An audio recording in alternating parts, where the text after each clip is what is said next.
Bhagavate Vasudevaya. Om Namo Bhagavate Vasudevaya. Om Namo Bhagavate Vasudevaya.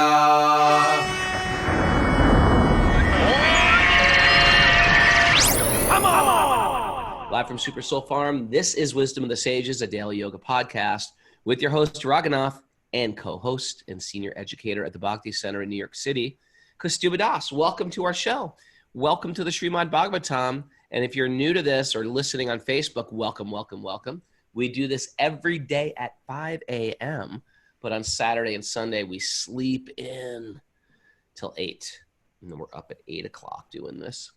Saturday's question day, so you're joining us with question day, and Sunday is interview day, where we take a person that we feel has lived some cool life experience and can share them with us, and we bring them on the show and pick their brain, get to the bottom of their life and the twists and turns their life have taken. And tomorrow we have a good guest. Do you want to announce what's going on this week, Mara? So today after the show and tomorrow 10 minutes after the show, there's the Bhakti 12-step recovery group meetings. All right, and that's a huge out of control meeting that we got going. It's parallel to everything that we do. It's for our Patreon members. If you're interested in that, you got to go to patreon.com/wisdom of the sages. Incredible way to dive deep into your inner turmoil. There's like, right I from got the half mud. a sentence in there. There's like, I got half a sentence in before Raghunath took over. And then also on Patreon tomorrow. But actually, I need to interrupt too, because that is not merely a 12-step meeting, but it's the first step study workshop. It's a step study workshop. It's different. So it's 12 steps. So what if you haven't been to the 12-step meetings? Can you go to that? I believe so. Jiva, give us the nod. Okay, Nancy Rotham's giving the thumbs up. Okay. From the mud grows the lotus. There we go. There we go. All right, Mara, And then also tomorrow on Patreon, Damodar Priya is going to give a cooking class on how to make khichdi at 11 a.m. if you're a Patreon member. Are you going to be with her, Mara? Is she cooking in your kitchen? She is cooking in my kitchen. Do you have cooking? And now Mara's a head chef up here in Columbia County. Do you have like cooking envy, or do you think like, no, this is great. She knows these things. I know these things. Can't we come together? Or are you like, she's not envious. It's not. You're not envious. Filled with envy. No. You know what? I'm seeing it for my envious mind. That's the problem. What's that Bengali quote? Atmavan Manyate Jagat. Atmavan Manyate Jagat. From whatever I'm thinking, I think the whole world is thinking. You're not thinking. You're thinking, oh, Damodar Priya is here to cook khichdi. Oh, I'm so excited to have Damodar Priya in my kitchen and to cook with her. I think it's What's going to be there in that kitchen that you just showed us? Her very professional commercial kitchen she's got up here in Kinderhook. Cool. Yeah, excited. And we have another announcement, right? Yeah. Is that Mara going to take that? Yogi Charu is our guest Yogi tomorrow. Yes. At 8 a.m. Great soul. Yogi True, excited. Really has a great story, great information, deep, filled with wisdom, and another great pillar at the Bhakti Center in New York City, where so much transformation is sort of like places like a beehive. It's like a beehive. That's good. I was thinking of a good word. That's a beehive. So should we dive right into this, Kaustubha, on question day? Yeah. Do you have any other great announcements to make? No, that's it. Okay. Guess how many people we have on Patreon? On Zoom today. I don't have to guess because I can just. We have 109. Okay. But that's maybe we should kick somebody out to make it more auspicious. Okay, I'll go. All right. Are you ready for questions? I'm ready for questions. Today's questions and answers. Okay. And our first question is coming from Bruna Kitts, who's a Zoomer. She's from Brazil. She's from Brazil. You got it right now. She lives in Ireland. She lives in Ireland from Brazil. Okay. And she's been with us for a long time. I wonder how she got to Ireland from Brazil. We got to find that out someday. Like what vehicle? Like a boat? No, like what prompted the move, I don't know, that might have something to do with this question. Okay. Questions about love and romance, I think, and grief. No, it's about grief, right? Grieving. Okay, you ready? A serious question. From Bruna via email. I always think about Raghunath saying that we should puncture the romance of material life. But how does that apply to grieving? If I suffer so much from this material attachment, how can I accommodate the memories of a beloved person? Could you guys talk a little bit about grieving? Robert, take it away. Good question, Brunaji. Now, by the way, grieving it's a very, very broad swath of things that can be considered grieving. It could be a death. It could be death of a romance, and there's different sort of answers I'd give according to a different what she asked. But the way it sounds think death like first, right? I don't think it's actually death. I think it's actually a romantic. The way she wrote the big question, like a loss of a love. It has to do with loss, one way or another. Sure. So here's my answer. Everything in Bhakti, everything in life that we get has a place. Heartbreak has a place. Birth of a child has a place. Death of a child has a place. Death of a parent has a place. Divorce has a place. Marriage has a place. Betrayal has a place. Every ingredient that we get in this whole, soup that we're cooking up in life has a place on a bhakti path. And what's the bhakti path? Is that we are spirit souls and we are meant to reconnect. Now, sometimes it seems like, well, what are you talking about? Betrayal has a place and miserable and death has a, yeah. I mean, talk to anybody in our Bhakti 12-step recovery. Talk to them about their addiction, right? What has their addiction had a place in their life? Yeah, it's had an incredibly significant, added a gift of pain to their life. And anybody who's been through recovery will say, thank God for that addiction. It brought me to my knees and it brought my hands in the sky. Oh Lord, what to do with my life? Oh Lord, how are you active in my life right now? So that's a perfect example of how something very, very apparently from the material platform inauspicious can bring about something very auspicious. And that was sort of our theme this week of inauspiciousness transmigrating to auspiciousness through the adding of bhakti or through the adding of divinity. So yeah, all these things are meant to bring us to connection. Now we have to be careful not to become you can become self-absorbed in grief. Oftentimes grief or heartbreak isn't grief at all, by the way. Think of grief as a heartbreak. It's sort of like, I had a plan to control a person and my situation, and this person ruined my plan. I thought I was secure and this person made me insecure. I thought I was in control and now I'm not in control. I was investing in a person to be my God and now I'm godless when this person left me.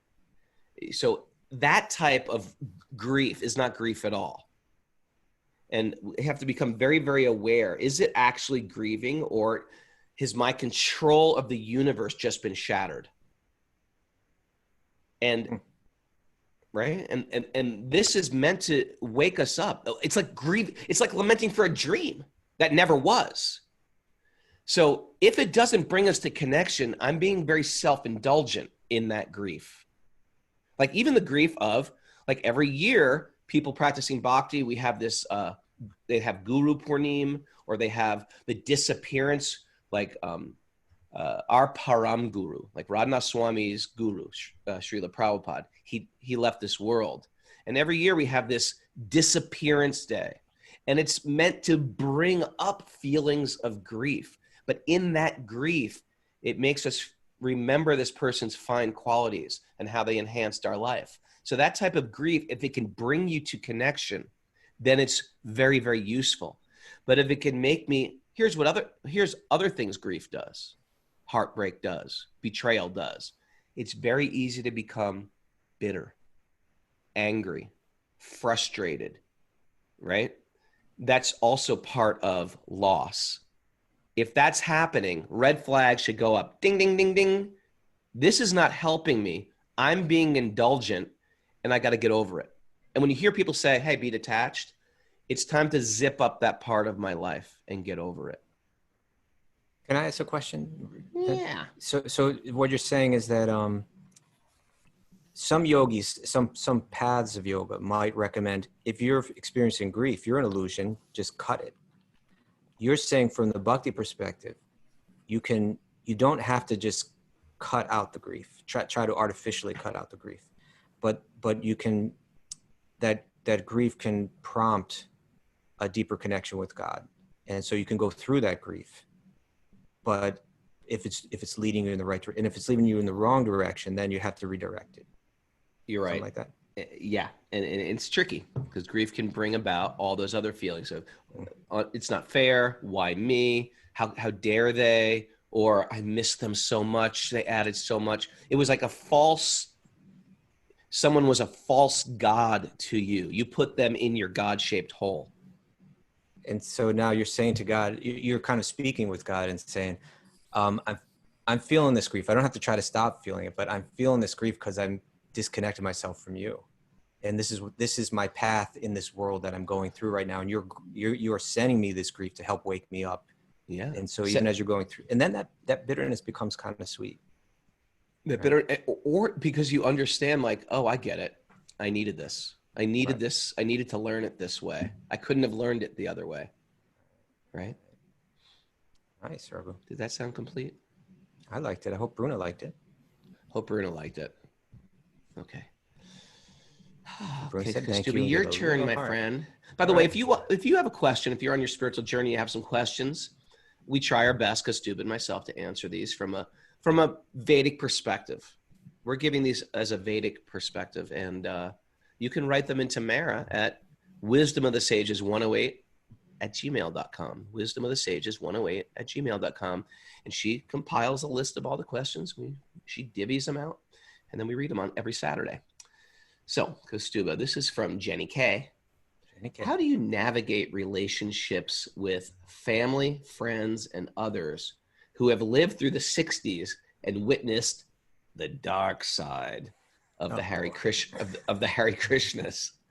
For example, my parents were alive during this time, and they say they had personal negative experiences. Good question. Expressing their concern to me about this. What are some helpful ways to approach this in explaining to your parents? That's a very relevant question in my life. Is it? Well, yeah. Going to the dark Telling side. your parents that, hey, mom, I'm a Hare Krishna. Did your mother have some dark experiences? Yeah, they just thought it was all crazy. Okay. Come on. Fair enough. There's funny stories about telling your parents, breaking it to your parents. Yeah. So it is a very relevant question. And Jenny hasn't defined exactly what the dark experience was, the dark personal negative experience. But I have my guesses, and I'll get to that. I could come up with a few. But my advice is this. Really, the theme in my advice is going to be, well, I'm going to go through a number of steps, but let's start here. Let's say define the terms of the conversation. Don't try to convince them that they're wrong, but let them try to convince you that you're wrong. Okay. In other words, they're going to say, I had this dark experience, and you're not going to try to argue that dark experience didn't exist. You're going to recognize the dark experience, even own it, but say that's what you brought up is important, but it's not enough to negate all the positive experience that I've had. And so let's talk about that. So we need to recognize where the tension exists, that you are experiencing something genuine and profound, and they are skeptical because of this personal negative experience. Okay. So that's the tension. Okay, fine. Both people might be right in this question, right? The only question is how do you take their negative experience and understand it in terms of your positive experience? It's not that one has to overrule the other, but they both can kind of be understood and appreciated. Now, step 2, if the criticism is valid, then own it, right? Why waste your time arguing against something that's true, right? Now my guess is that this negative experience may have been in one way or another tied to overly aggressive or dishonest practices of proselytization. What do you think? You think that's a possibility? I mean, it truthfully could be anything. They could have had a bad experience with a proselytizer, Hare Krishna. They could have just thought like this is a cult. You know what I mean? That's not a personal experience. So this said personal experience. So I'm keeping it right there. This was in other words, if I had if I heard secondhand, that's not a personal experience, right? Fair enough. They could have ran into some guy in an airport selling a Well, book. okay, that's a personal experience. Yeah. Right. And so my guess is that personal experience is likely mixed with ideas that have been colored by testimonies, like what you're talking about, coming from other people. Sure. Right. And those other people, it's very likely they were misinformed or underinformed. So all these things blend in. And it's likely that it also had to do with the straight out cultural shock that came from the 60s and the 70s, seeing people dressed in these robes, shaved heads. It was shocking. You know, it was shocking. It was especially back then. It was shocking. Yes. And so that's probably where it's coming from. You know, it probably has something to do with that. There may be some truth. I was walking through an airport. I got approached by someone. They tried to, you know, I was actually in a hurry and they were kind of interfering with my day. And then they, tried to convince me to buy this book. And I said, no, thank you. And then they got more persistent. And then, whatever. Or maybe I finally bought it, but the whole thing was just a dissatisfying. Coercive. Yeah, I felt coerced or something like that. And you know what? No reason to argue against that. Certainly that happened many times, right? Certainly that happened many times. So if that's how they perceive that experience, you can say, okay, fine, fair enough. And you know what? There was a lot of that going on at one point in history, you know. That experience may have been, she's saying, coming out of the 60s, decades ago, half a century ago, practically, right? So you had that experience. That's, I recognize and appreciate the negative experience that you had. Now, if there's step number 3, if there's a context to be shared, then share it, you know. You know what? In those days, this was a brand new movement. It was a very ancient tradition, but it was just planted in the Western world at that time, right? And it was rapidly growing with young idealistic people.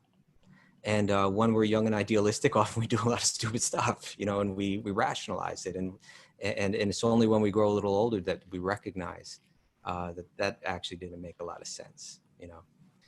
So let's try to understand the context in which you had your personal experience. And then what you want to do is separate their experience from the broader reality that you're aware of, you know, that you've experienced mature, good people, that you've experienced a noble tradition that goes back many centuries, that have an experience of, you know, a depth of culture and wisdom that's really making a difference in your life. And explain how it's making a difference in your life. You know, how it affects how you see the world and how you process your experiences with a clear and steady mind, or, you know, how it's helped you understand your relationship between yourself and the world and God. And it's provided clear understanding of, you know, of how to look at the world's problems and how to remedy them with, you know, with wisdom, you know, or even practically how it's helped you in terms of your health, you know, or how it's brought you happiness. And then see if their personal experience outweighs that, or let them see how their personal experience doesn't outweigh that. But rather than, then you can say to them, so these are my experiences. You've mentioned an experience that you've had, but can't you understand how that wouldn't convince me that this is all bad or wrong or something like that? And just be reasonable with them. Don't get hot-headed, you know. You're muted, Raghunath, if you're speaking. You had something to say? Raghu? I can't hear you. Are you muted? Sorry, he might not be able to unmute himself. Yeah, you're muted, Raghu. Mara has complete control now. Kaustubha, if this was 1972, and for some reason in 1972 you could have a bunch of people on Zoom, what would be the message of the Hare Krishna movement in 1972 to all these people? You're wrong. All you guys are wrong out there. They better move into a temple right now. Lori Pag is sitting on a lawn chair. Get off that lawn chair. Get your butt in an ashram. Zenaida, you're in Vermont. There's no temple out of there. Get the hell out of Vermont. Ariel Castillo, what the hell are you doing sitting there? We'd be like chastising everybody for like being an illusion. It's not And like if- it's. Yeah, and if We're someone said asking my with parents are everybody. saying this, the answer would just be tell your parents they're wrong and don't ever talk to them again. Like Your that. parents aren't your real parents anyway. They're not. You were born together for a moment, and this is Yeah. in time and history. And that would Yeah. be another thing. That might also have been another personal experience that someone may have had wrong. Right? One of my children got involved in this, and then they started ignoring me or something. So there are valid reasons why people may feel that way. But just as young, idealistic people do stupid stuff, in one sense, young religious movements do silly things too, and they grow up too. So I think the Hare Krishna movement is a movement that's been growing up over the decades, and you'll get different experiences in different places in the world. But just again, it comes back to the point where I've gained a lot of positive stuff out of this. I've met a lot of good people, and I validate your concern, but at the same time, it doesn't outweigh the positive benefit that I'm getting. And maybe you just need to be exposed to that side of it. All right. Yeah, that was good. Okay. What do we ask out of these people? Listen to the podcast. Spend some time chanting. What do I ask? Mara, what do I ask out of you? What do I ask? Oh, you ask so much of Mara. Come on. Mara, I ask a lot of. You better get your vegan cheese over here quick. Okay, you ready for the next one, Raghu? Maybe. Let's This see. is coming from one of my a Zoomer that I'm developing great affection for. A recent Zoomer, Darcy. Darcy Robinson out in Wyoming, writing to us. How do I riding chariots? Riding She rides chariots. and, we're learning more about her every day. We're going to learn more. You ready? You want to learn more about Darcy? Yeah, let's hear. It starts with, I was born a mischievous girl. Okay. What the hell does that mean? That sounds like the first sentence of like a good book. A right? novel? It's like good- Catcher yeah. in the Rye. I was born a mischievous girl. mischievous girl. I was always curious and getting into trouble. Here we go. Right. It is encouraging to learn that Krishna was a rascal as well. Darcy is not the same, right? Yeah, Like you Krishna's- can't copy everything Krishna did. He also lifted Govardhan Hill. Can you do that, Darcy? Okay. Okay, but now it gets more serious. But I've always felt shamed for it. Okay. Okay. I was a smoke jumper, firefighter. I've never heard that term, smoke jumper. Do you know Me that? too. I was trying to figure it out. Smoke jumper. That's Maybe Wyoming. maybe all firefighters know what that Mara's means. on it. She's looking it up. I was a smoke jumper firefighter for 10 years. Wow. I tip my hat to you. And have developed a colorful vocabulary. Wow. Sorry, can I interrupt for a second? Yes, please. So they say smoke jumpers are specially trained wildland firefighters who provide initial attack response on remote wildland fires. They are inserted at the site of the fire by parachute. So they literally jump into the smoke, it sounds like. That's Wow. incredible. They're We gotta smoke hook- jumpers. We're going to hook you up with Lisa B. Parachuting. Maybe Lisa B should stop her mundane parachuting and start parachuting. Start smoke jumping. Smart. Just kidding, Lisa B. We love Lisa B too. Okay, so she was a smoke jumper, firefighter for 10 years, and she's developed, I guess these smoke jumpers got a colorful vocabulary. I have Colorful since- probably means A little dirty. you know, a little dirty. Okay. Something. I have sincerely tried to quit swearing, but it just flows out of my mouth. Okay, not the end of the world. Not the end Cursing of the- while parachuting with a hose in her hands. We'll let that go maybe. With the help of Alcoholics Anonymous, I've quit alcohol, drugs, and cigarettes. I have been completely sober for 5 years. I quit eating meat about 6 months ago, and that wasn't too hard. But this mouth, I'm a very fiery person. This serves me well with a quick, witty comeback, but I'm also quick to anger.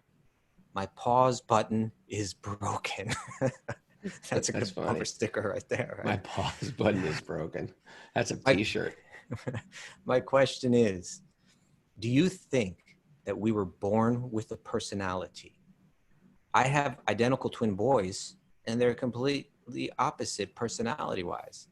Can I and should I change to a more reverent person, or is this who I was born to be? Do you think our personality changes with each incarnation? Darcy Robinson. What a good question. And a good backstory, too. Yeah, I'm picturing her with chariots and smoke jumping and swearing. the whole time. Cursing on the chariot. I want giving to up meat. I want to address and relate to her, because I was like that too. I mean, if you guys know my band, Youth of Today, I would curse so much in that band. I was a master cursor, and I was incredibly sarcastic and witty. And I was like very sharp-witted to like cut somebody down in front of a large group of people and make that person that I cut down, like everybody would laugh, except of course the person that I cut down, because they were the one who got the receiving end of my sarcasm. And trying to follow a spiritual path and doing that, I found didn't work good, because to get that payoff of people laughing at my jokes, somebody had to go down for it. And I didn't, what happened was I started to hate myself. I started to hate what I am and what I need to do, what I do to get validation. And that was one thing I radically had to get, I gave that up. And I will say the cursing, the sounds that come out of your mouth, do an experiment, fast from cursing. And I did almost like overnight. I just stopped, and it changes. The sound vibrations that come out of your mouth changes the consciousness. That's my first part of that question, and I can really relate to it. It's worth trying. It's definitely worth trying. It's definitely worth trying.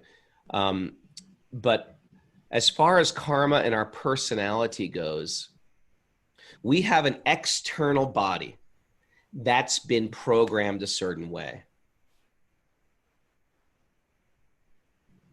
You can look at it as like a vehicle, like a car. You drive Porsches, you drive a Tesla, the vegan trucker drives an 18-wheeler or a lorry, they call it in England for our English listeners. So that's not you. That is just some vehicle you're driving around in. And what you do in that vehicle, suppose I'm driving an 18-wheeler and I'm just, getting stoned the entire time, and the place is a mess the entire time. Or I'm delivering like cattle to be slaughtered in that 18-wheeler. Whatever I do in that consciousness or in that vehicle is affecting future choices. It's affecting how I ride on the road, so to speak. If I'm doing positive things with that vehicle, maybe I'm driving a Porsche, but I'm driving a Porsche to go to a prayer vigil. I'm driving the Porsche to, do some good things for the world. Whatever it is, that's going to affect how I drive that vehicle, maybe what the vehicle looks like inside, the people I invite into that vehicle. So this is creating future karmas or future reactions. That action within that vehicle. We all have some type of vehicle. And sometimes we meet these people that are coming into this world undented. They've never done anything wrong. They've always lived a spiritual life. We read about these people. Sometimes we meet these people on pilgrimage. When you hear about them, we grew up chanting and we grew up doing this. And it's almost like shocking, when we meet these. We consider ourselves on the show a bunch of dented cans. So we've all been through crazy things. We've done some crazy things with our vehicle. And a lot of our work is undoing the stuff we've done just to get to neutral again. So whatever vehicle we're driving around in, we have to figure out, now what are we going to do with this stuff? What are we going to do with this excess baggage I've been dragging around? And, there are some principles that when you start a bhakti path, and that's why there's also these external rules in bhakti that are important. They're not just a rule because, God's a killjoy. That's not the rule. It wants to enhance our higher power wants to enhance our joy. So on a bhakti path, we give up things that take us away from our joy, intoxicants. We give up things like having random free sex with anybody. Think these things through. Those are the things that kill your joy. God's not killing your joy. My bad habits, my addictions to the material world kill our joy. What to speak of the things that we put in our mouth and the things that come out of our mouth kills our joy. Because we are not this karmic machine. We are not this karmic vehicle. We are a delicate, pristine spiritual being. But for lifetimes of my nutty behavior, my rascally behavior, my mischievous behavior, I've created a machine that has proclivities and desires to do nutty things. Sometimes the nitty things are incredibly gross. I like to shoot my body with heroin. I like to take, crack cocaine. I like to do, I'm incredibly promiscuous. Everybody I meet, I think I should enjoy everybody I see at anybody else's expense. Sometimes they're more subtle things. I'm cutting, I'm shrewd, I'm clever, I'm manipulative. These things have to be weeded out. Another good example, I think it's a good example. You can tell me if it's a good example. Okay. When you see two people dancing, Yeah. like my wife is a very good dancer. I'm a very bad dancer. If we're playing some music around the house, she'll start dancing. Then I'll start dancing with her, and it looks really ugly because I can't dance. And right when you see people dance very nicely together, it's almost like two bodies are dancing, or like the two bodies become one, right? But when you see, so me dancing with my wife, what happens is it seems like, what's he doing there, ruining this thing?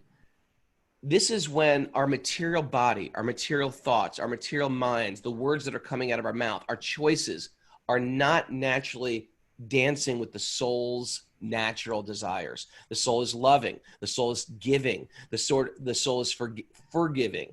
The soul is kind, right? When I start making the external machine move and dance like the soul wants to dance, then life becomes very beautiful, like two becoming one.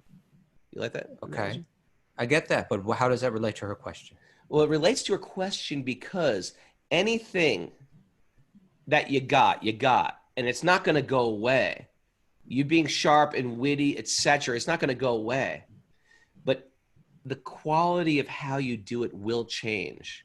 And there's got to be things. Oh, okay. There's got to be things that you're going to want to let go. I'm not going to even tell you to let go of, although I already did. But you're going to want to let go because it's not going to serve the person you want to become. So we're trying to unearth the soul. So in other words, she said I was fiery and I'm like this and I'm like that. You're saying that's cool, no problem. That's not going to go away. Fiery is great. But how you live that fieriness, you want to refine it.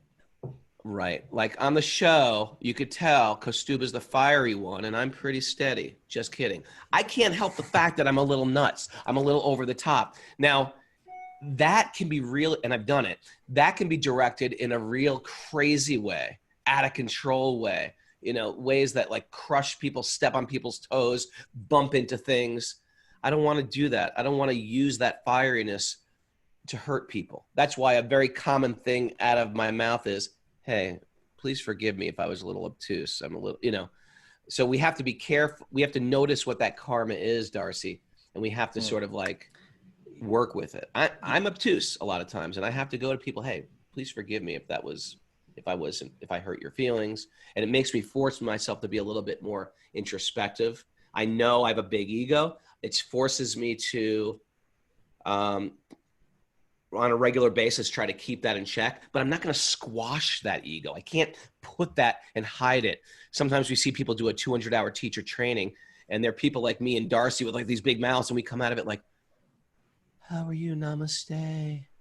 Shanti. That's not going to work. That's pretend. You can't make the curly tail of a dog straight by holding it straight. It's going to swing back to a curly. You know what I think is the problem actually with that kind of language? What? Is it's not just like that sound is inherently evil or something, but generally that kind of language, sailor mouth. Yeah, generally that kind of language is tied to certain attitudes. Sure. Right. Sure. So like when I say F this, it just means that like I'm probably adopting an attitude at that point, which is not like the most spiritually conducive attitude. It's probably an attitude of callousness towards someone or frustration or anger that I could process in a better way. The language is a representation of the emotion, but it also reinforces the emotion. It validates the emotion and it kind of maybe sets it in rather than addressing it. It kind of surrenders to it and sets it in a little bit more firm. Sounds like we have the makings for a makeover Monday. Yeah, well, I already saw that. I saw, who was it? Was it someone Laura said? Rubino said, good for a makeover Monday. I stole it from her. Someone else, I think Carla said. Carla says she's fasting for 30 days from cursing. Thanks, Darcy. Okay. Try it. You might love it. Yeah.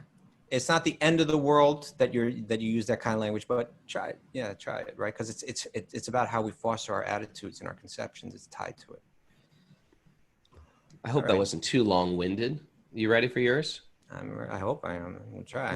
Ryan Gleason. Because this is a big question. This next one. This Ryan Gleason. I love this guy. 3 people actually. This question. Oh, 3 questions on the same subject. So okay.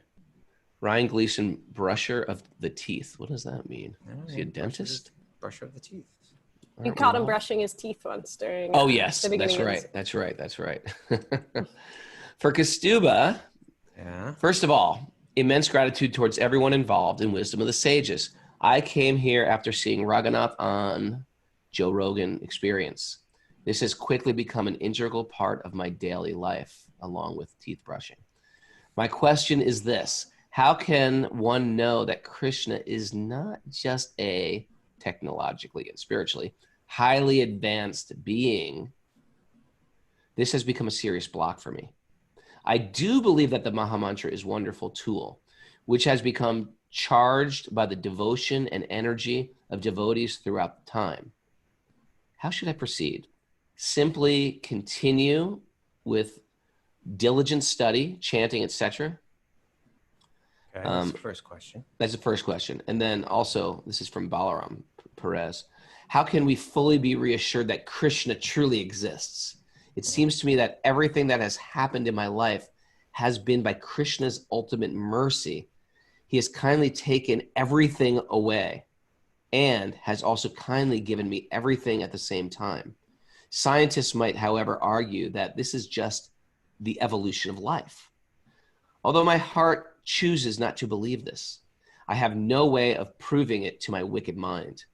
Please help me understand this further. And then Abir Ashrani wrote, could Krishna be an instrument created for us to bring our love and compassion to this world?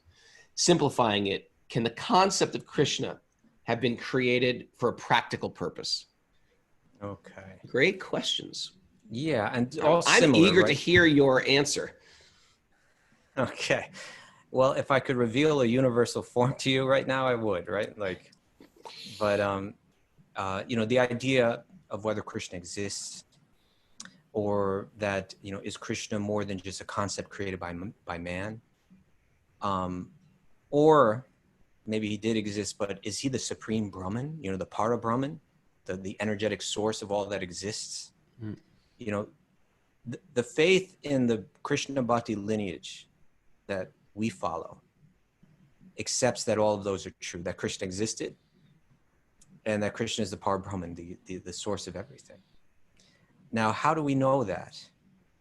Well, the answer to that, rests on the authority of the Vedic texts, which culminate in the Srimad Bhagavatam, which we read every day. So in one sense, the question is, how do we know? The answer would be because the Srimad Bhagavatam says so. That's how we know. Right? Yeah, they say, well, that's just your circular reasoning. That's not a real answer. Well, that's not circular reasoning, but that's dogmatic reasoning. Yeah, it's a statement of faith. Okay. And so then obviously the question would be, well, why should I believe it? Right. And so let's just first identify what we're talking about. We're talking about something that lies beyond the purview of our senses. All right. Does God exist? And if God does exist, who is God? Or what is God like? What are God's qualities? What is God's name? What are God's pastimes?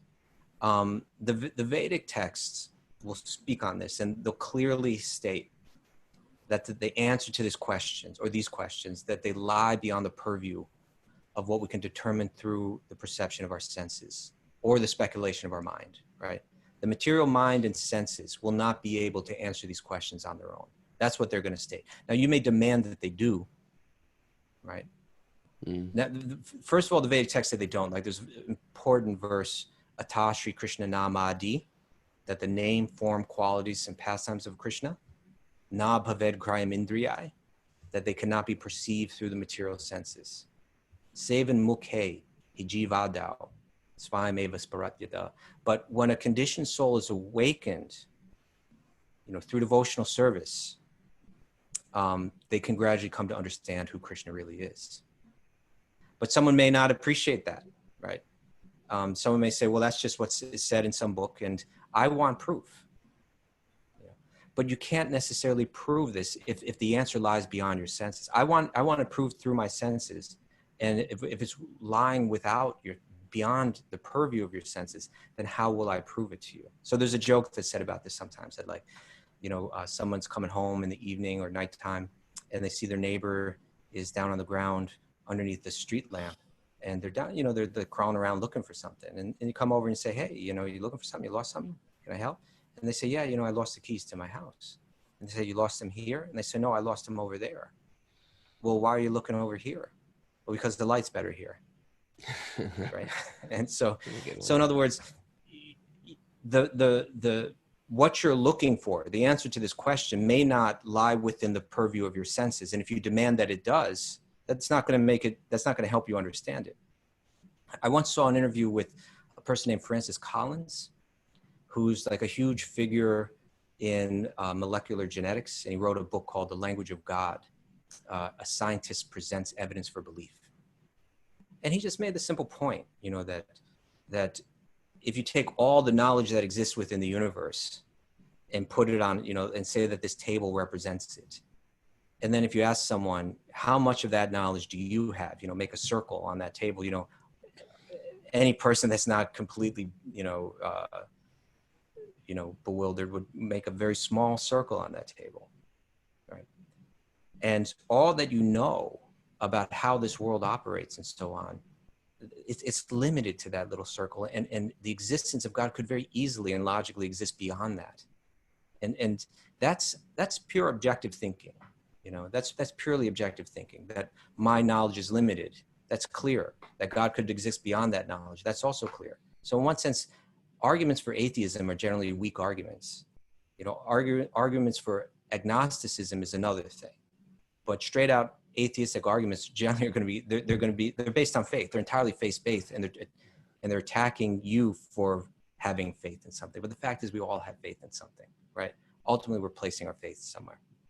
So then the question is, how did you come to this conclusion that Krishna is this divine, being that's the source of everything?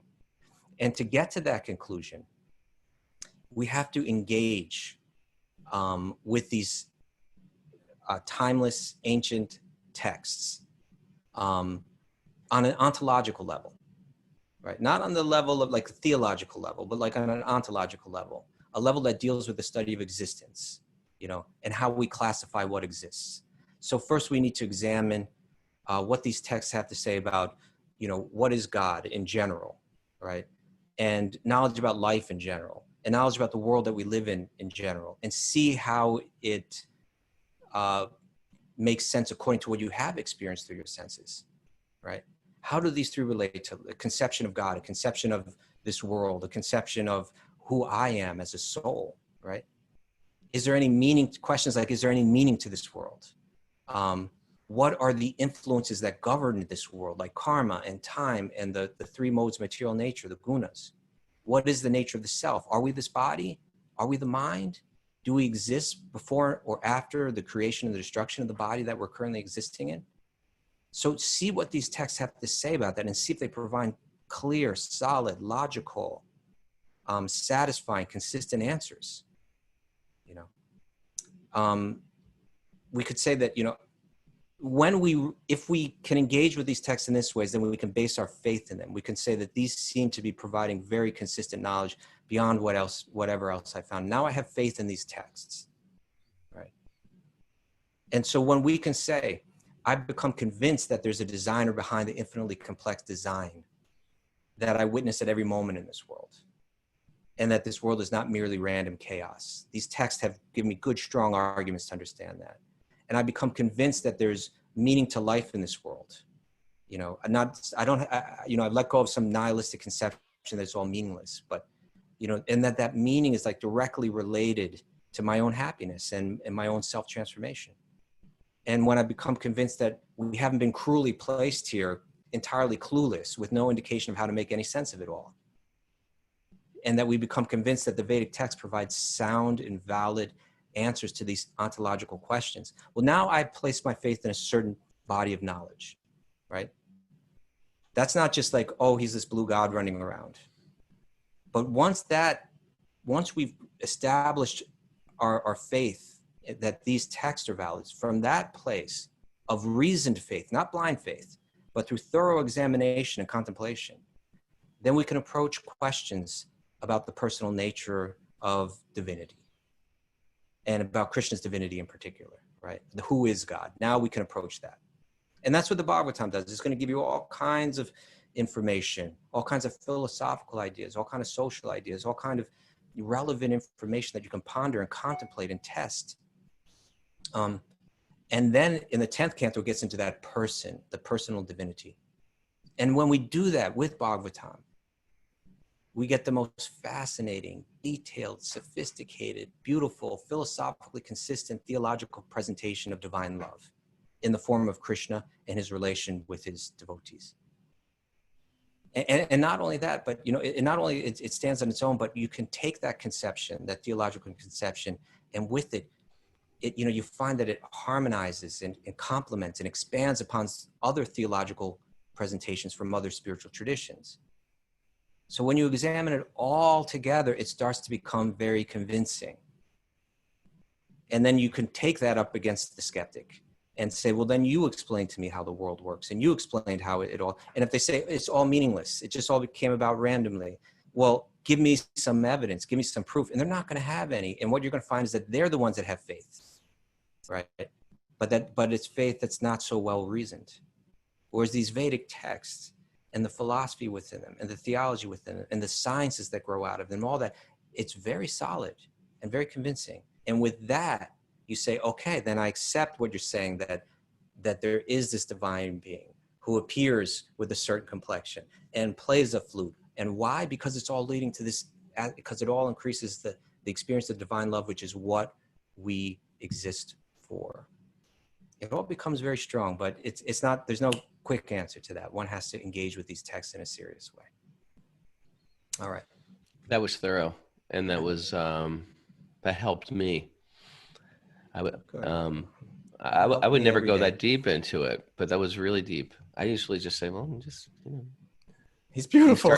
He's so adorable. How could you not be in love with Krishna? I just say, like, if you're blindfolded and you think the car's around here, well, do you smell exhaust? Car's running, right? Do you hear the car? So Krishna is giving us so many signals that he is close. But is there a quote, or am I just making this up, that someone interviewed Prabhupada and said, do you actually see Krishna? And Prabhupada says, yes, every day, face to face. And the disciple said, well, what Prabhupada means to say is, he doesn't seem face to face like that. I think the question was, how do you write these books? And Prabhupada more in some language said, like Krishna speaks them to me in some sense.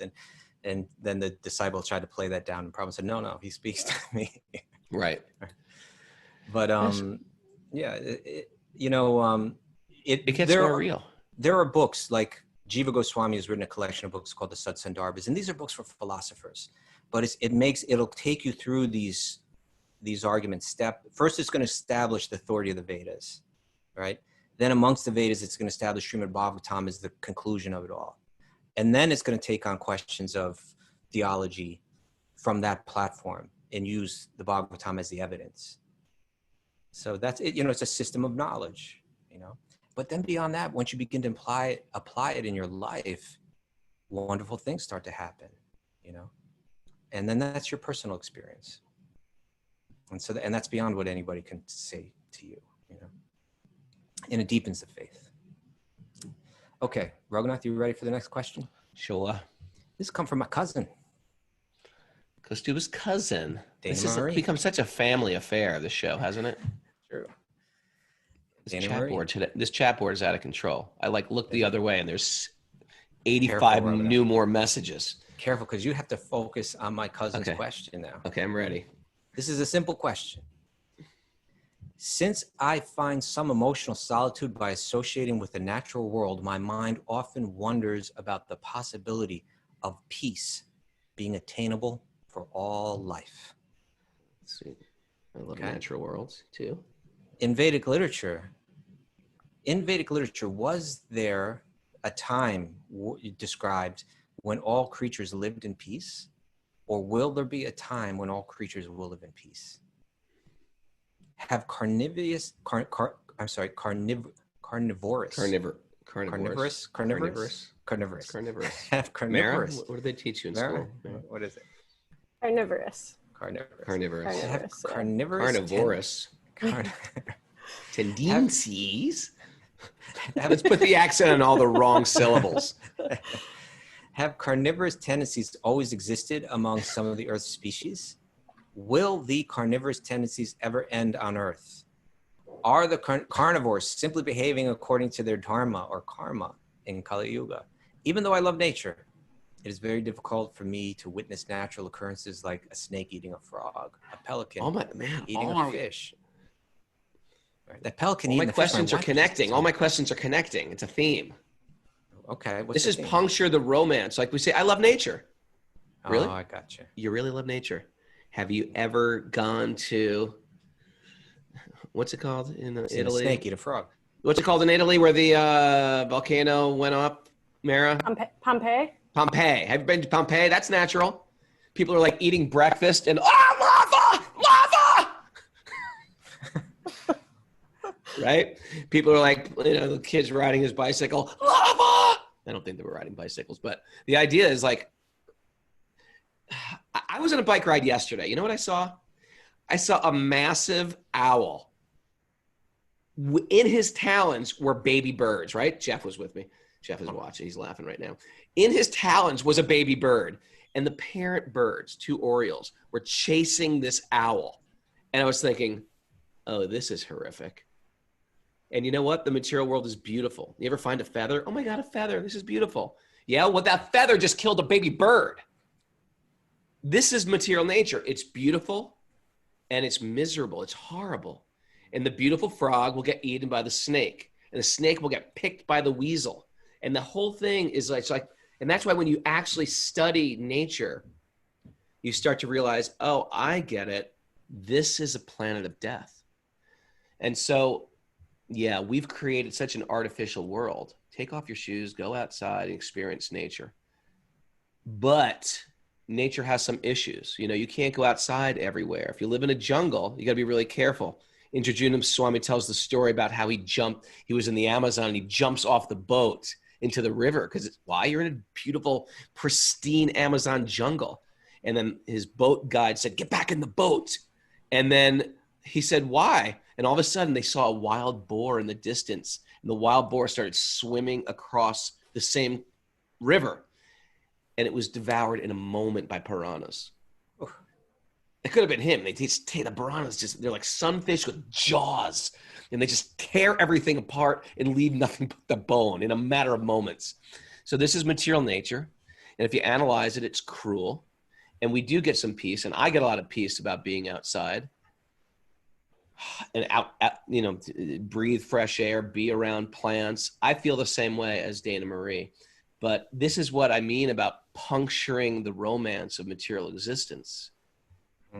It's and then what you have is you just have material existence. We live, we enjoy, we suffer, we just get diseased, and we get picked off when we die. And oftentimes you don't have animals even dying of old age. By the time they get weak enough, something picks them off. So your answer is that no, in this world there always will be these carnivorous tendencies, and this is a world of death.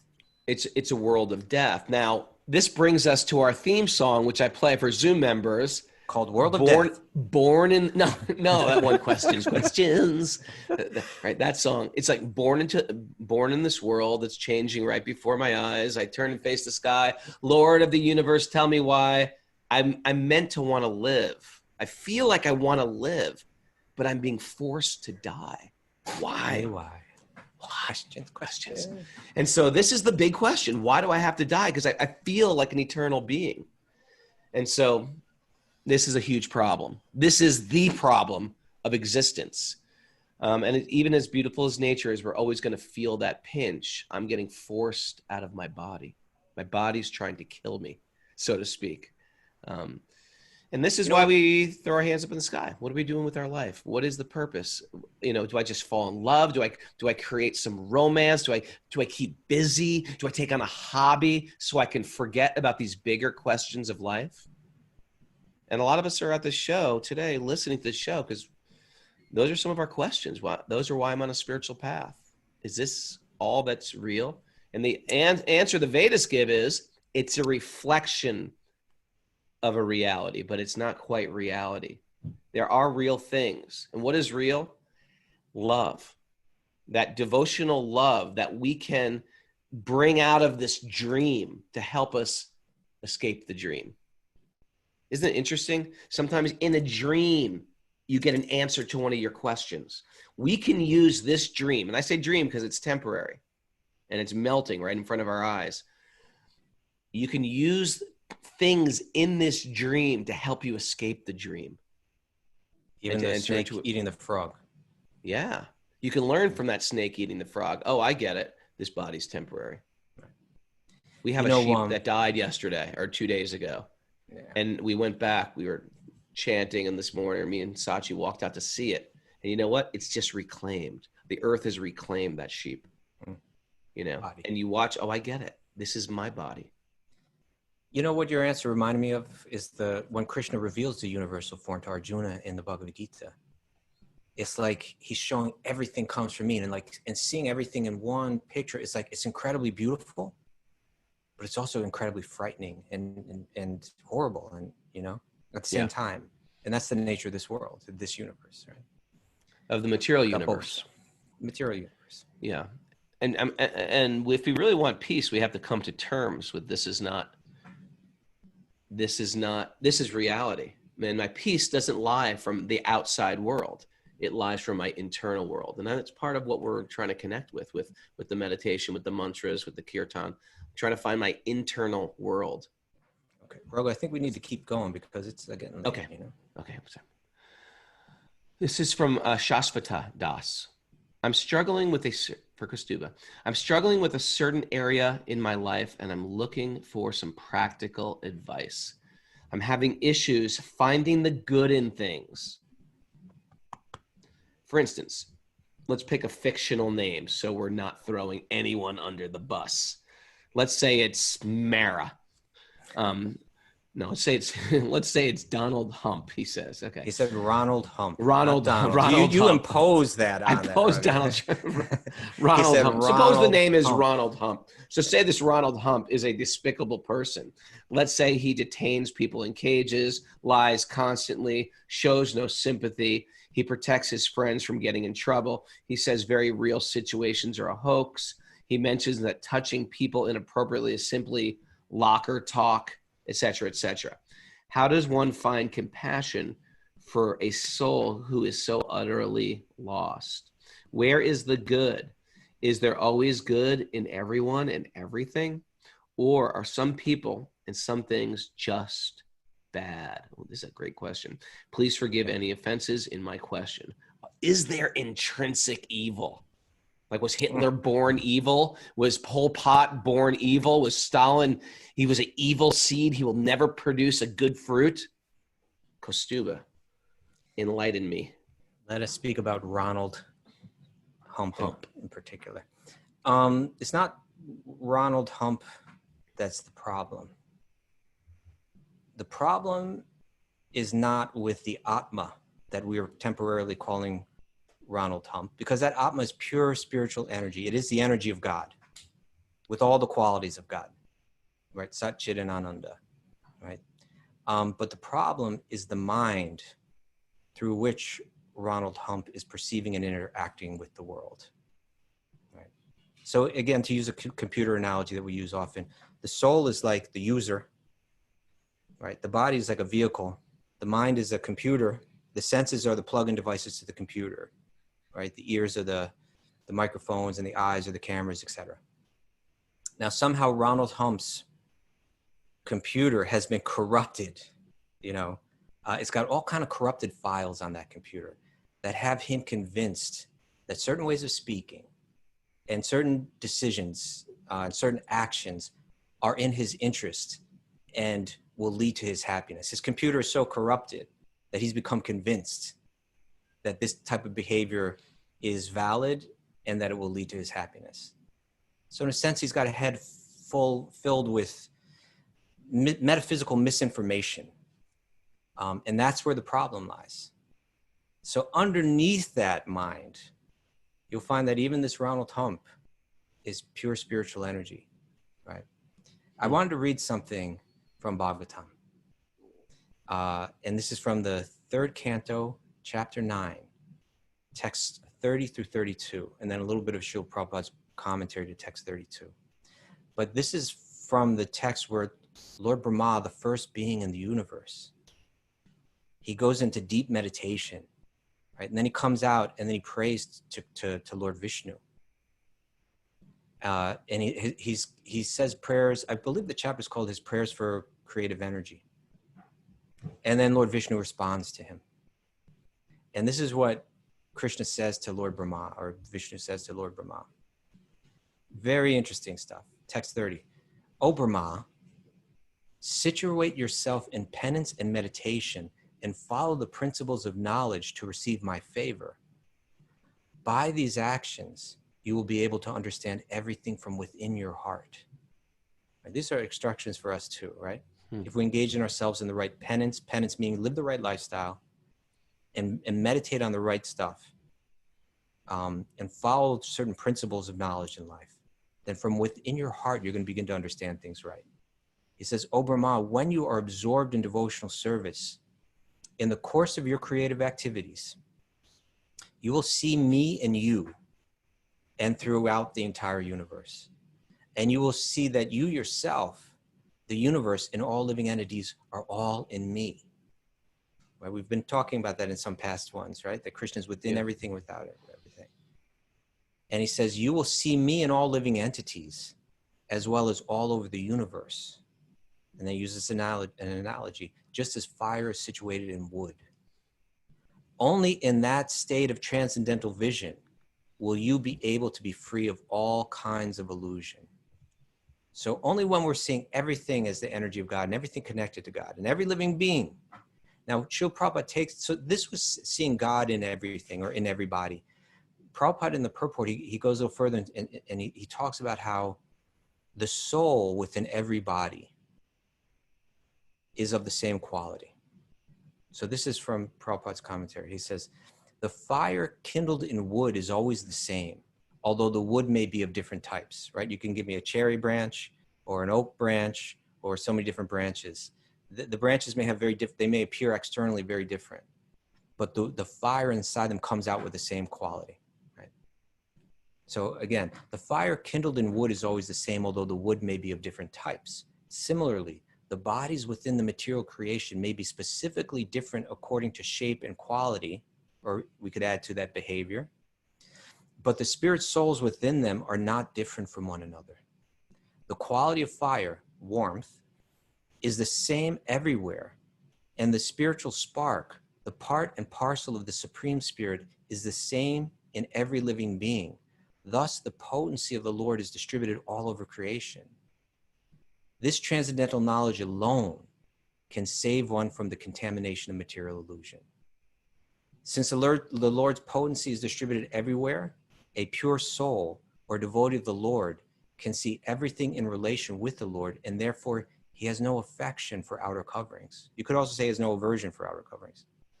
That pure spiritual conception makes him immune to all contamination of material association. Right? The pure devotee never forgets the touch of the Lord in all circumstances. So if we look at this, if we broaden our thought and not just respond, to the immediate, but try to step back and see all this thing with the Bhagavatam perspective, we can stand against a person's policies. We could recognize the faults in them, even cruelty in them, etc. And we can try to alleviate those problems, that these policies or these attitudes cause. But if we want to be situated in truth, and ultimately it's truth that brings forward all the best results, then we can't harbor any hate for this person. We can stand against what they stand for, but not against them as a person, because underneath it all, there's a soul there, just like every soul in every body in existence that is pure spiritual energy and is just communicating through a broken vehicle, or computer of the mind. That would be my answer based on what Lord Vishnu teaches, the first being in the universe in the Srimad Bhagavatam. All right? Lord Vishnu is very wise. He is. What was that verse? Some people want to know exactly what that verse. Oh, I read verses 3rd canto, chapter 9, text 30 through 32. third canto, chapter 9. The commentary that I read was from text 32. That whole chapter is just like so awesome. It's just incredible. That's great. Okay, Shashwata, I hope that is helpful. Can't hate Ronald, but you can hate his policies. Okay, I have a question for you, or not myself, but Steve Pop has a question. Good name. Via the Discord channel. Yeah, we have this big, you want to share what the Discord thing is? It's part of our patreon.com/wisdom of the sages thing. The idea is that if you come across our podcast and you start to say, hey, I like this stuff, I'm getting into this, I want to go deeper into this, then you can join our Patreon community. If you haven't heard of what Patreon is, it's kind of like this online facility whereby people can become monthly donors and they're granted more content. And so ours is set up, you can come in on any level. If you give $1 a month, you're in. If you give $108 a month, you're in. Whatever it is, and you get the same content. And so you'll find different kind of classes and courses and so much going on there now. We had Dravida yesterday. We had 3 yoga classes this past week. We got Yogi Charu coming on next week. You give classes, I give classes. We post stuff up there. And then also there's a online message board community called Discord, wherein we have different threads with different subjects. A lot of interesting stuff. The 12-step thing is really, going there. There's a question and answer thread. There's a general thread. There's a music and kirtan thread. There's a cooking thread. There's all kinds of threads there. So you enter into a whole community through that. And one of them is the question and answer thread where people put up questions that we answer here. All right. So to go there, to find out about that, you go to patreon.com/wisdom of the sages. Yeah. Thanks to everybody who's supporting the show. We really appreciate it. That's how we keep this boat floating. And it's become sort of like we didn't really expect it like this. This was like I'll give an hour a day to teaching the Bhagavatam and learning for myself. It's sort of become an all-day project. It's going full time. Yeah. Which we love to do. And especially it's been a real benefit for me during this pandemic. When the whole world is sort of like falling apart, it's been really good to have this community. So thanks, everybody. All right. 2 more questions. One for you. We ready? Sure. We go also on Saturday and Sunday. We also go over a little bit. We sometimes go for an hour and a half. Generally, all our classes are an hour. Saturday and Sunday, sometimes we go at the max. We go hour and a half. So, okay. From Steve Pop via the Discord thread, Raghu. A couple of days ago, I saw a dove standing a couple of inches away from one of her friends, grieving, or maybe just being curious about what happened. You got a lot of grieving, a lot of animal stuff. What am I, Jane Goodall? What are they ever? Chris Pratt from the Wild Kratts. You know where that is? I don't. Okay, so Steve Pop saw a dove a couple of inches away from one of her friends, grieving about or being curious about what happened. Yesterday, I observed what seemed to be a bird warning a different species of bird about a perceived danger by the perceived danger of me standing about 15 feet under the nest of the babies. One bird saying, "Hey, Steve Pop is over there. Watch that babies." This caused me to ponder the abusive relationship we humans are having with other forms of life and how we are not recognizing the interconnectedness of all beings. I like what you said about how you have saved thousands of animals' lives through your diet. I do not think I had previously heard that insight. So, could you tell us more about the Vedic hierarchy of animals, animal consciousness, and interspecies cooperation, symbiosis, etc.? Well, for all my years, I've been studying animal husbandry and living out in the forest and living in the Congo. I should give a pretty good answer for this. You live with animals. I do live with animals. Anyway, it's a good question. It's a bunch of questions sort of mixed in here.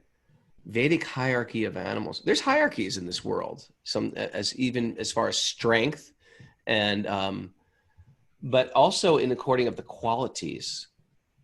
You'll hear sometimes they'll say a low-born bird, like for example, part of my sheep that's dying, it's getting eaten by, like we have some other birds running around, and we have some peacocks being hatched. So when the vultures come around, they're not going to take the live birds. Vultures only subsist on dead animals. That's considered a lowborn. They only eat the carcass of a dead flesh. Then there's ones that only eat like the hawks are different. They prefer fresh flesh. Then there's birds that are vegetarians, right? And then there's like cows and sheep who are incredibly gentle, and they eat grass. So, and deer as well. And so that's how they do the hierarchy of animals, according to the gunas, actually. If you think about consuming dead flesh, that's been killed for a while, it's tamasic. If you think about live flesh, that's a little less. If you think about grass eaters, so all those things, we can actually, as a human, if you think about it, we can do all things. We can eat dead flesh that's been prepackaged, spam, put in a can. We can actually eat live flesh. There's raw foodists I met who eat live flesh. Something dies and they immediately eat it. And there's people that eat just raw vegetables and fruits. And so whatever we eat starts to cooked vegetables. Yeah. So the idea is that whatever we eat starts to create our mind, and it creates further choices. And the animals act more instinctually. A dog is not going to think, you know what, I'm feeling vegan today. They're going to go on instinct. And same with the tiger, and same with a vulture. Vulture's not going to think like, I go for salad. Vultures are going for dead carcasses. So in a human species, we have this opportunity to choose. And within that free will, we can change our next body. And I'm not talking even in our next life. In this body, we can change our next week's choices by our choices today. Anyway, I hope that's sufficient. I think I'm just going to leave it at that. Good for me, yeah. That's interesting. Okay. One last one. Yeah, Carla Sadov, our coach. Carla the coach. We love her. When is one considered a yogi? How does one determine if you are a yogi? And Kaustubha spoke of yogis never feel alone. Is this true? Good question, Carla. It sounds like a good name for a song. Yogis never feel alone. Yogis never feel alone. Work on that. Right? When's the last time you put out some new music like that? Why doesn't Shelter come out with a new song? Yogis never feel alone. Next question. You're looking at me, okay. Too much work? You don't like the song? You don't like the idea? I don't know. Okay. Let's see. If people want to hear that, write it up on the chat board. Tell us. Yeah. Okay. So a yogi, I mean, of course, different people may have different standards for what they call a yogi, right? But certainly it implies one who has faith in and practices the wisdom teachings of the traditional yoga texts. And, someone that to some degree has imbibed those teachings and those practices to the point where it has reformed their perception and their character and their behavior, right? So if someone says, I'm a yogi, some people might say that like because they do asana or something like that, but more traditionally a yogi was someone that's, they've been transformed through yoga, like for instance, in the Bhagavad Gita text 248, it gives one definition of yoga, right? Samadvam yoga uchate, that even-mindedness through all the ever-changing waves of experience in this world, that's yoga. So if you can move through this world with an even mind, even when pleasant things are happening and then unpleasant things are happening and then something pleasant again and then something really unpleasant, and then you move through that with an even mind, then we could say, in one sense, according to Bhagavad Gita, you're a yogi, right? There's different ways that these terms are used too. Like a yogi, like a bhakti-yogi is a yogi, right? Or a female one would be a yogini, right? But sometimes the word yogi is used to contrast that to someone who's like, say, doing Ashtanga yoga or doing yoga for either materialistic purposes or for the purpose of salvation. as compared to like a Bhakti-yogi, whose yoga is all about connecting with divine love. So we would say one's a Bhakta and one's a yogi. But actually, you know, so you could use, you know, if it's coming up in a sense where there are Bhaktas and there are yogis and there are Gyanis, you know, then in one sense, those are all yogis, but sometimes that term is used in that way. You know, it's someone that really lives the yoga lifestyle. You know, we're bringing on Yogi Charu tomorrow, right? Now he's a Bhakti yogi, but he's also got those kind of qualities of like that Ashtanga yogi too, where he's lived in the forest, he's lived in the Himalayas, he likes to go into long periods of deep meditation and so on. A lot of times when we hear the word yogi, you're thinking of a person like that. And when you know, I mentioned something about yogis, they never feel alone, because that Ashtanga yoga process, where someone would follow first yama and niyama, right? Living the right lifestyle, and then practicing asana so that all the channels in the body are flowing really smooth and the mind is becoming more lucid. And then practicing pranayama, right? So that the breath, you know, the settling of the breath is helping to settle the mind still further. And then pratyahara, withdrawing the senses and going within. And then dharana, focusing the mind on, you know, practice of focusing the mind on one object. And dhyana, you know, deeper states of meditation on one object. And then ultimately samadhi, where you've gotten the mind fully under control. And then the Gita will say that when the mind has been conquered in that stage, then the Paramatma is already reached, God within the heart. It's only the mind that's interfering us without us feeling the presence of God within the heart. So a yogi who had accomplished the goal of, you know, when we say yogi, it could mean someone who's practicing yoga or someone who's accomplished the goal of yoga. So that yoga who has reached the goal of yoga, then his mind is no longer interfering with them feeling the presence of God within them at every moment. And if you're feeling the presence of God at every moment, then you're not feeling lonely or alone at any time, because that feeling is so tangible. So that's why I would say that a yogi would never feel alone. And with that, that was my cue. that was your cue. Ooh. There you go. Thank you, Kaustubha. Hey, Kaustubha, you want to say anything about the eclipse? There's a very Eclipse inauspicious- tomorrow. Do you know the time? Oh, you know, if you talk a little bit, I'll get it for you right now. Man, you got to. All right, eclipses, according to the Vedic thing, they are inauspicious events. Good to stay inside. They say you should bathe with your clothes on after the eclipse. I kid you not. So if you're into astrology and if you're into the subtle effects of the cosmos, eclipses, not so good. Don't stare at the eclipse. Don't go outside during the eclipse. Get really place Tulsi. Don't eat food or leave food out during the eclipse. Best to fast during the eclipse. I think it's like 3 hours. But anyway. Okay, I've got it here. What's the time for New York time, at least? It says first location to see partial eclipse. Well, hold on, let me see. Maximum eclipse, okay, in New York is 2:40 and 4 seconds at 2:40 a.m. So a lot of us will be asleep during the eclipse. 2:40 a.m. Yeah. And the last location to see the full eclipse, it would be at 4:32 a.m. Okay. 4:32. Okay, good. Most of us will be asleep. I also have UTC time here. What's UTC time? UTC? Yeah, what's UTC? I don't know.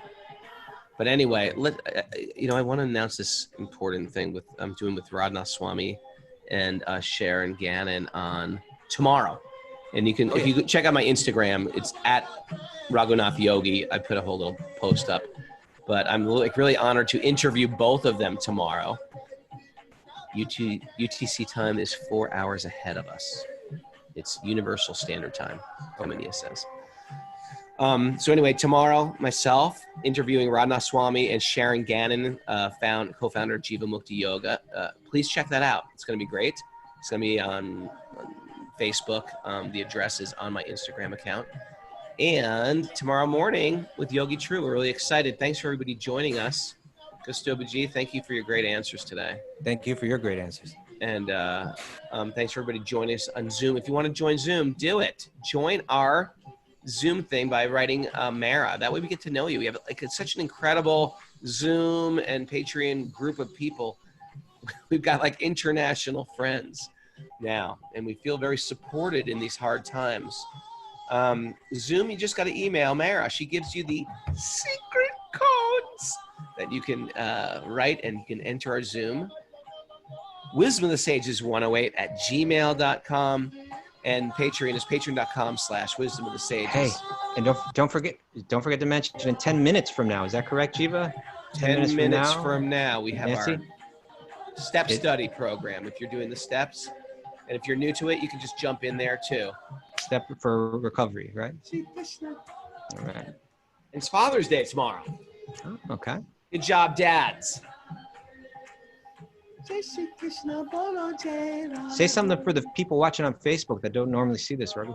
Yeah, if you're watching on Facebook, come hang with us. We do this every day, 5 a.m. live. You can join it on Zoom, or you can listen to Apple Podcasts, Spotify. A lot of people binge listen on their downtime.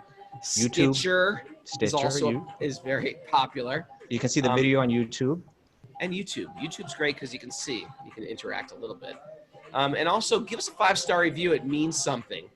And write comments. Write those comments. If you're on YouTube, if you go to YouTube ever, subscribe to it. Hit that bell. That means it'll get a notification every time it comes up. Also, we have a teacher training coming up here. Believe it or not, it's happening upstate with me and Bobby Marchand and Kaustubha starting the weekend of July 17th. We're excited for that. We're gonna be able to do the show together, Kaustubha. Isn't that exciting? Yeah, you just got to get the sound right. We never really pulled that off before. We'll figure it out. This time we're gonna do it. Yeah. And Mara will be here too. Mara will come out of her she's been living in a cloistered room. She never leaves that kitchen. That's her little for 3 months. She's locked herself in that kitchen. Hasn't seen the light of day. Stocking up the vegan cheese like crazy. She's got like walk-in freezer closets of vegan cheese. She's gonna come over and she's gonna corner the market once this whole thing opens up.